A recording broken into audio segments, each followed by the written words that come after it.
अस्सलाम वालेकुम नाजरीन, उम्मीद है आपको हमारी वीडियोस पसंद आती होंगी। बर वक्त वीडियोस देखने के लिए सब्सक्रिप्शन के बटन को प्रेस करें और बेल आइकन को दबाना मत भूलें।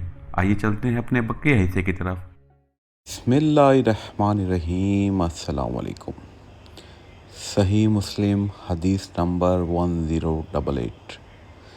हज़रत मैदान बिन अबी तला यमरी रज़ियल्लाहु अन्हु से रिवायत है कि मैं हज़रत सुबान मौला रसूलुल्लाह सल्लल्लाहु अलैहि वसल्लम से मिला और अर्ज़ किया कि आप मुझे ऐसे अमल की ख़बर दें जिसके करने से मुझे अल्लाह जन्नत में दाखिल कर दे।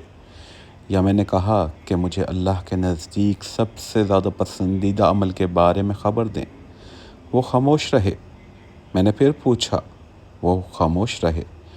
फिर मैंने तीसरी मर्तबा पूछा तो इन्होंने फरमाया, मैंने रसूलुल्लाह सल्लल्लाहु अलैहि वसल्लम से इस बारे में सवाल किया तो आप सल्लल्लाहु अलैहि वसल्लम ने फरमाया, तुझ पर अल्लाह की रज़ा के लिए सजदों की कसरत लाजिम है। तो जब भी कोई सजदा करता है तो अल्लाह इस सजदे के सबब से तेरा एक दर्जा बढ़ा देते हैं और इसके ज़रिए से तेरी एक ख़ता मिटा देते हैं। मैदान कहते हैं, फिर मैं हज़रत दाऊद रज़ियल्लाहु अन्हु से मिला तो इनसे पूछा तो इन्होंने भी मुझे हज़रत सुबान की तरह ही बताया। मतलब नफिल नमाज आप जितनी पढ़ेंगे उसके से बदले अल्लाह ताला आपके दर्जात बुलंद करेगा और आपकी ख़ताएँ मिटाता चला जाएगा। जज़ाकल्लाह।